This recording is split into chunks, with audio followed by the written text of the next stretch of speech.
How you doing? My name is Sean Lewis. Um, Welcome in. I'm a motivational speaker. I travel all around the country and let people know that God has a purpose, a plan, a destiny for each one of our lives. I don't care who you are, what your challenge in life is. God has a purpose and a plan for each one of us. Um, I was born with cerebral palsy, but I don't let my cerebral palsy define who I am, what I'm about, or whether or not I can accomplish my goals and dreams or not. And neither should you. I don't believe that God caused me to be in a chair.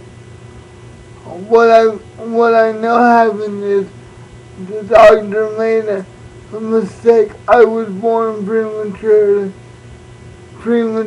and the doctor didn't take me when he should have.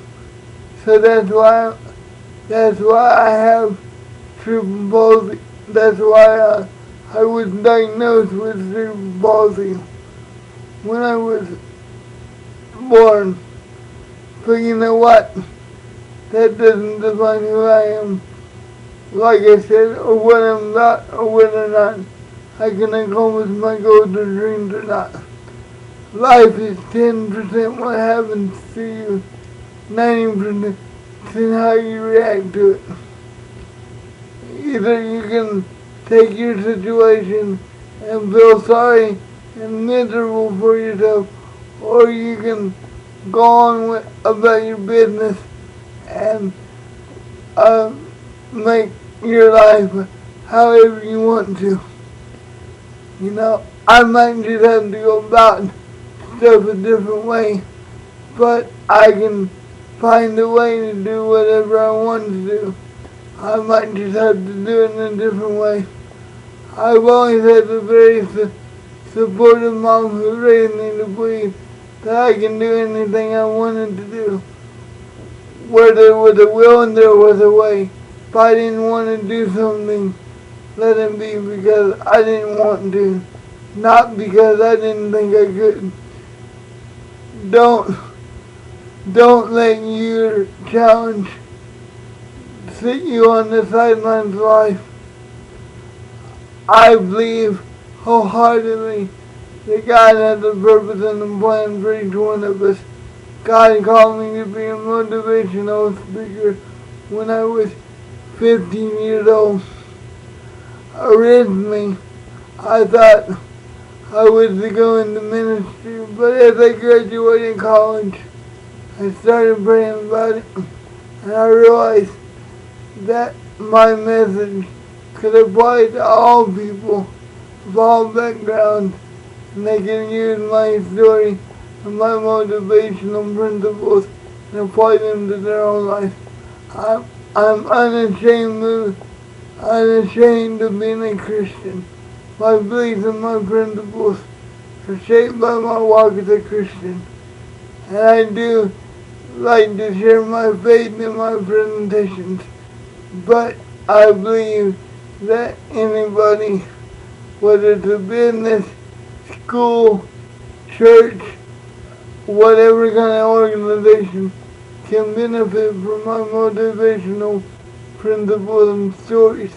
And I will adapt my presentation to your organization. I believe that everybody has value, everybody has a purpose. When I was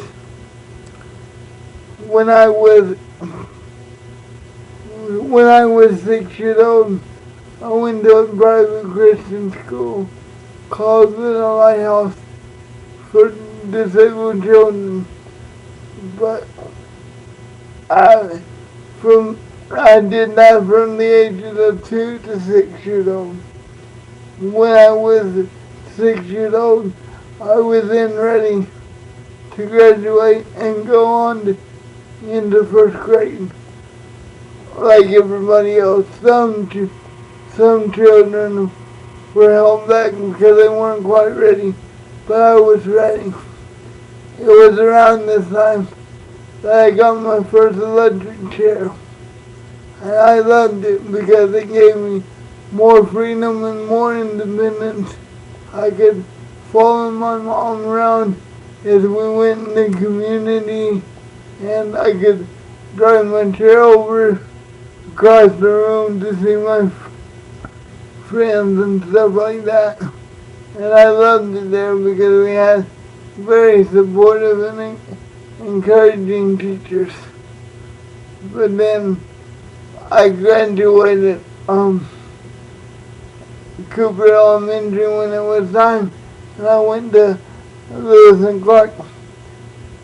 At Lewis and Clark, I was getting even more involved in school. I started getting really involved in school and hanging out with friends like you normally do when I was in elementary.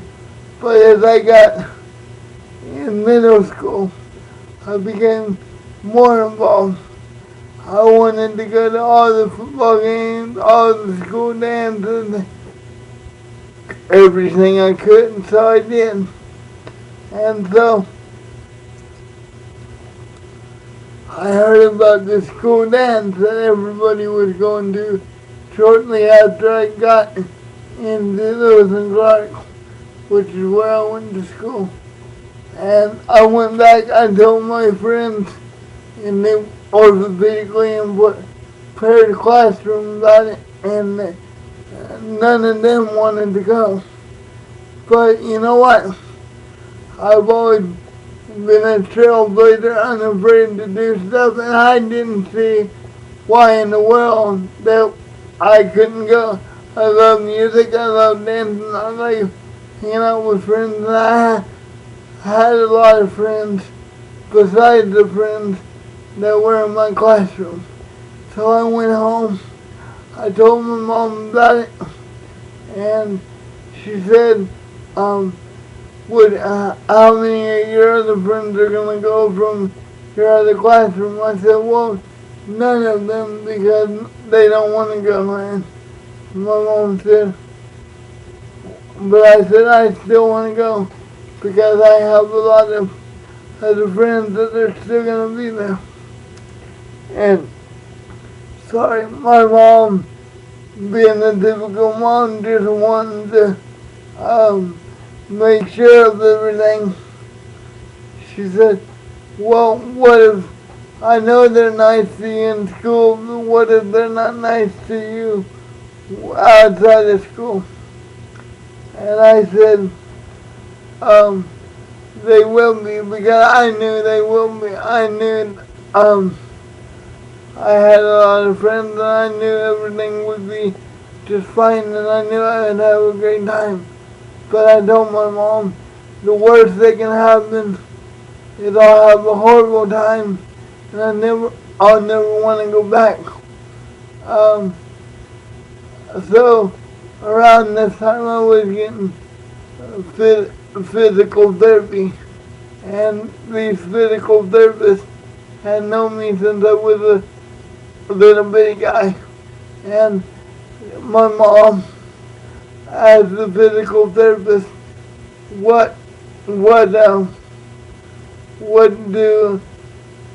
you think about Sean going to this school dance? And they told my mom that she had to let me go because she'd raised me to believe I could do anything I wanted to do and not to be afraid of it.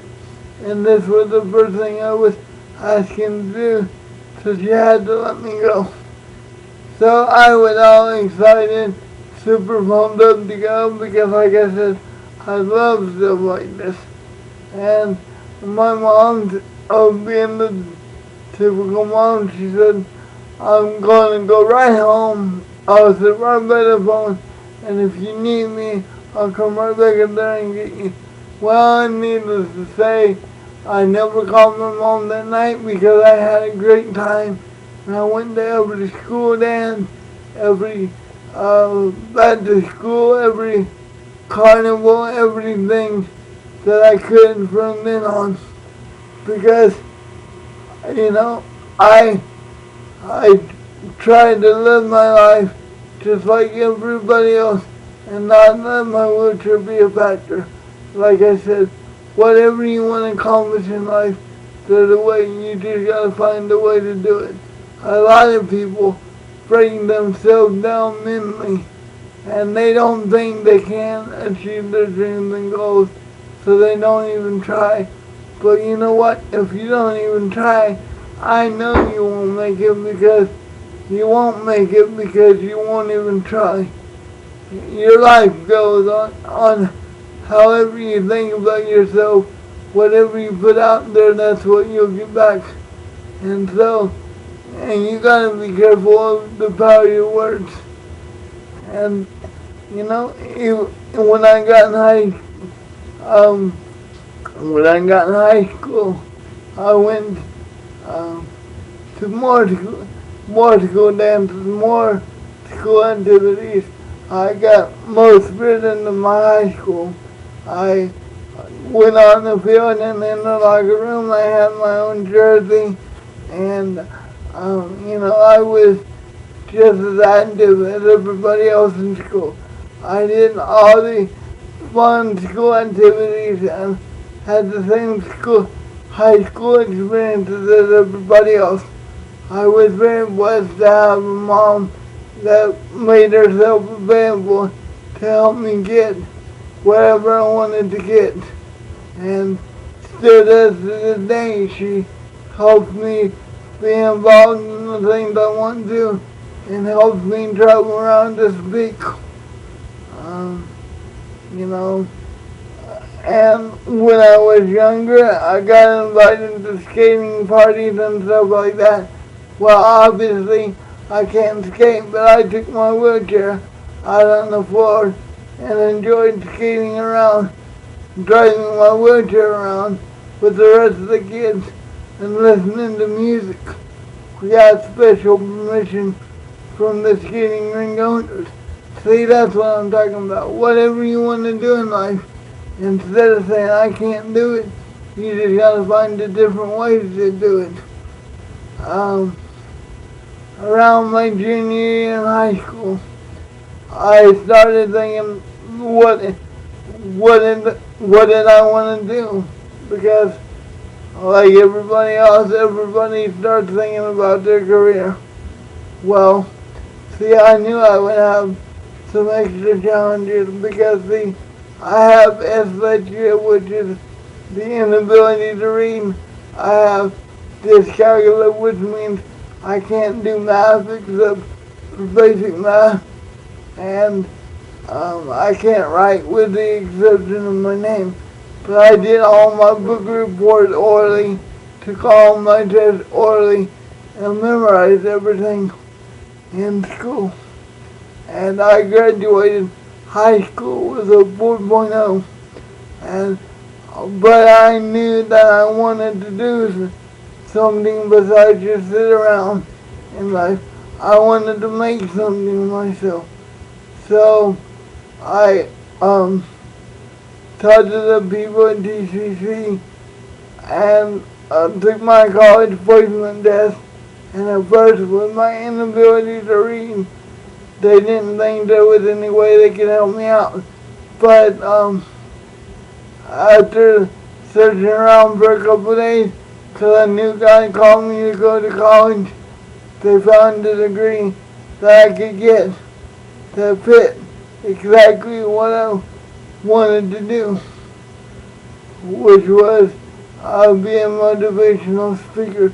Because the guy called me to speak and travel all around the country and eventually the world. I haven't got the chance to travel all over the world yet, but I believe I will. And so I graduated college in May of 2007 with a degree in human services, applied sciences, and I graduated with a 3.8 GPA. And with that degree, I could go into drug and alcohol counseling. There's over 200 different vocations that I can use my degree for, but I use it in my motivational speaking. And so, I can't read, I can't write, I can't